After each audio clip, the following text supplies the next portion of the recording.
Meanwhile, also back on track was Korea's annual job growth rate, which rebounded to the 300,000 level last month, with workers in their 60s and above boosting the rebound. Our Lee Soo-jin has details.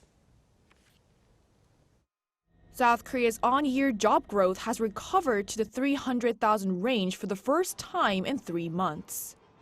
Data released by Statistics Korea on Friday shows that there were 27.7 million people in employment last month, up 380,000 from the previous year. This also marks the largest on-year job growth recorded in 10 months since March last year. Job growth was primarily led by an increase in employment of those aged 60 and above, which recorded a 350,000 rise, while there were also increases for those in their 30s and 50s.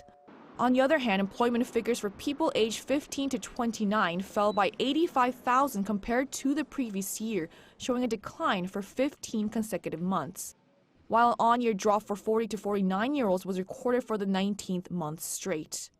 In terms of different job sectors, the healthcare and social assistance sectors saw the largest number of job additions, with more than 100,000 people hired, followed by the science and technology and construction industries.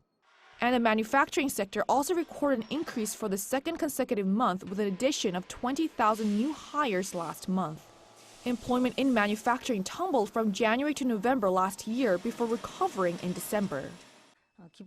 The growth in the manufacturing sector was partly due to the base effect, but the auto and medical sectors are also seeing a rise, and while the electronics and chemical sectors remain sluggish, they are also showing signs of recovery.